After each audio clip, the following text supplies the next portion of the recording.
l'ambassadeur de Moldavie, M. Oramo, l'ambassadeur de Géorgie, Madame Siradze Delaunay. Et puis, je voudrais saluer les parlementaires qui sont ici présents, au premier chef, Patrick Devedjian, bien évidemment.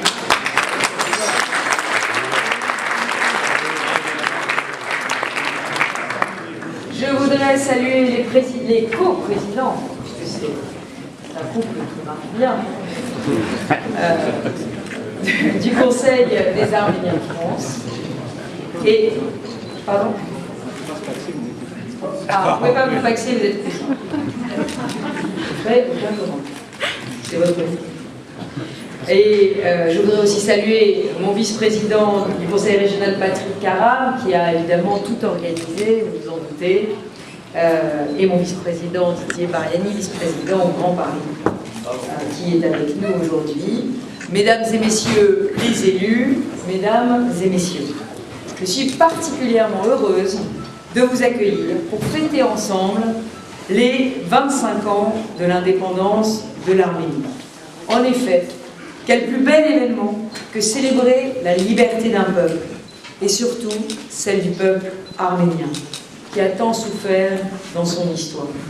Une histoire que je connais beaucoup mieux grâce à Patrick Devedjian, qui à chaque déjeuner m'en raconte une petite tranche.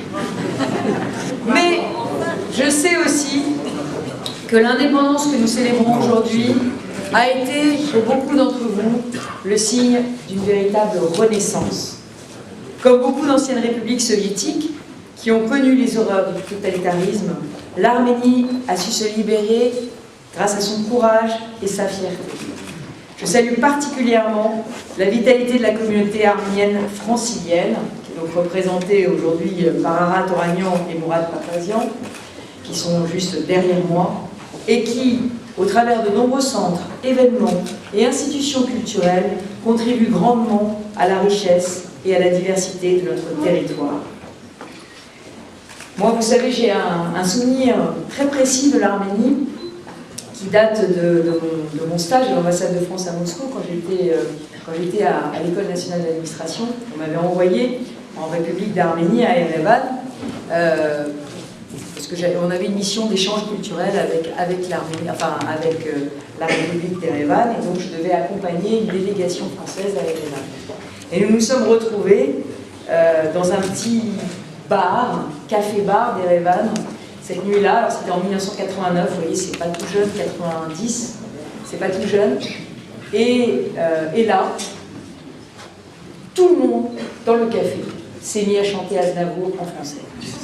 Et c'est ce jour-là que j'ai compris qu'il y avait des liens entre, c'était à l'époque encore la République soviétique d'Arménie et la France, qui étaient des liens extrêmement forts, et qui étaient des liens qui venaient justement de cette diaspora arménienne qui était chez nous et qui avait grandi chez nous, et qui avait gardé des liens avec ces pays d'origine, et dont certains membres étaient des vrais stars en Arménie. Et ça m'avait bouleversée, parce que c'est très bouleversant quand vous êtes à l'autre bout du monde et qu'on vous chante en français des chansons en vous disant Aznavour, c'est nous, et nous sommes Aznavour. C'était très beau, et ça m'avait beaucoup ému. Et c'est pour ça que j'en garde un souvenir très puissant. Et c'est là que j'ai compris ce que ça voulait dire l'amitié franco-arménienne. Vous le savez mieux que moi, l'amitié qu'entretiennent nos deux pays est privilégiée. Notre pays a su être une terre d'accueil lorsque le peuple arménien a connu les pires atrocités lors du terrible génocide de 1915.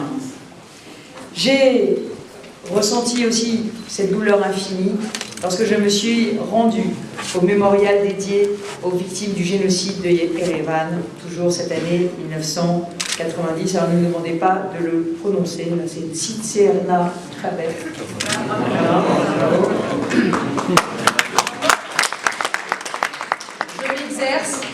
J'espère que je vais m'améliorer. La France a fait honneur à ses principes en protégeant ses populations martyres, et je suis très fière qu'en 2001, notre pays ait adopté une loi reconnaissant le génocide arménien, malgré les pressions qui pesaient sur lui.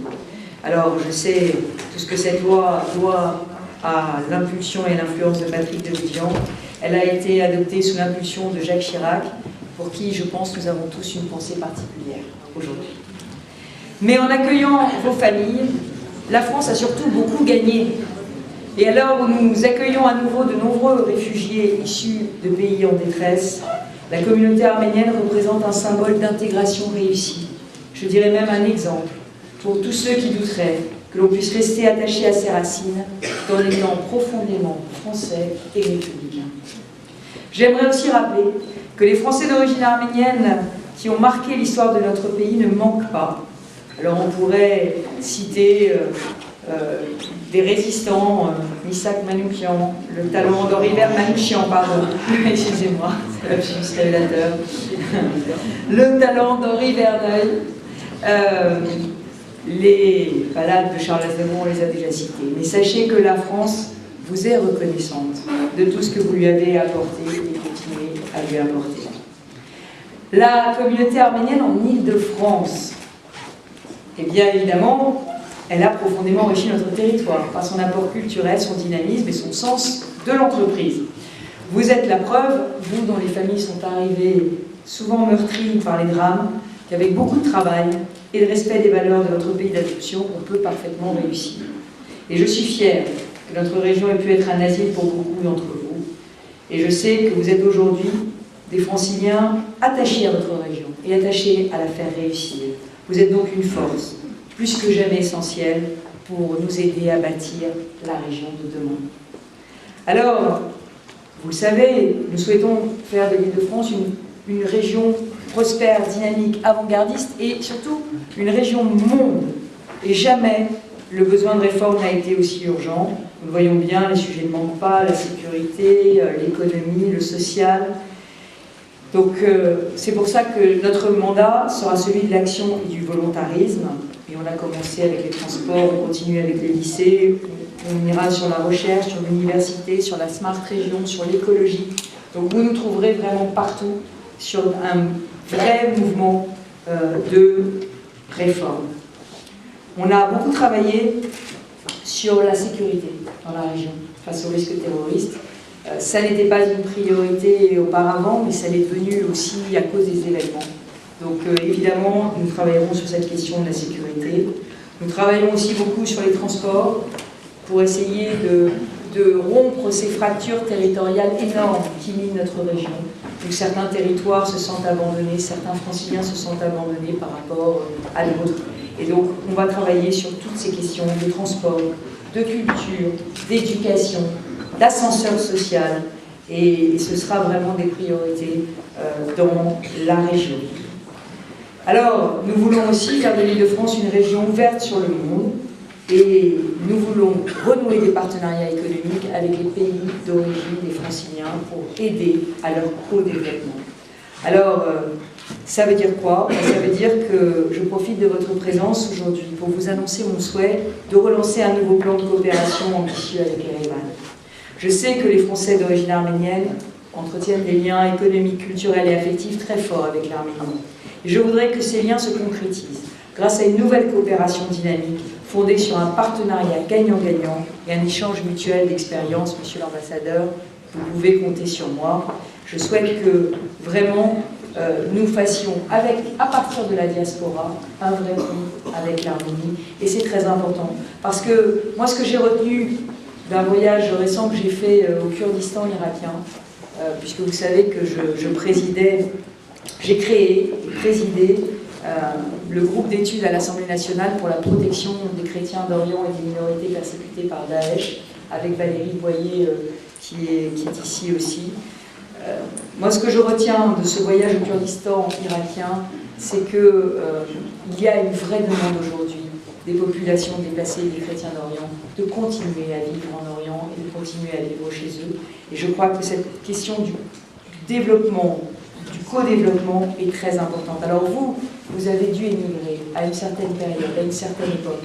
Mais aujourd'hui, ce que nous devons faire, c'est vraiment relancer cette dynamique de co-développement. Et les régions peuvent faire du co-développement. Elles peuvent aider au développement économique. Nous avons des compétences en matière de transport, nous avons des compétences en matière d'urbanisme, nous avons des compétences en matière d'écologie, en matière d'enseignement, en matière de culturel. Toutes ces compétences-là, on doit les utiliser pour nouer des partenariats qui soient plus étroits et qui soient plus forts, pour aider tous les pays avec lesquels nous voulons travailler à se développer harmonieusement et pour les aider à rayonner. Voilà. Et c'est ça que nous voulons faire, que ce soit dans le domaine des transports, de l'aménagement urbain ou du tourisme aussi, dans les deux sens, parce que je pense que ce serait bien aussi que les Français aillent découvrir aujourd'hui, nombreux, votre beau pays d'origine, l'Arménie. Alors, vous l'avez compris, la longue histoire qu'entretient notre région avec l'Arménie n'est pas prête de s'arrêter. Les liens entre nos collectivités y participent bien sûr, mais bien sûr, c'est aussi vous qui en êtes le principal moteur. Alors, je souhaite vous remercier chaleureusement pour votre engagement. J'espère que cette journée a été à la hauteur de l'événement. En tout cas, je sens, en vous voyant si nombreux ici au Conseil régional, que ce 25e anniversaire a un sens très particulier pour vous, parce que c'est l'anniversaire de la liberté, c'est l'anniversaire de l'indépendance. Et Patrick Devedjian, en descendant, m'a dit que l'Arménie n'avait jamais été, dans son histoire, indépendante 25 ans d'affilée, depuis le XIVe siècle, Patrick ? Depuis le XIVe siècle. Alors, je vous invite tous ici à fêter, vous réjouir et boire un verre de l'amitié au nom de cette indépendance et de cette liberté reconquise et retrouvée.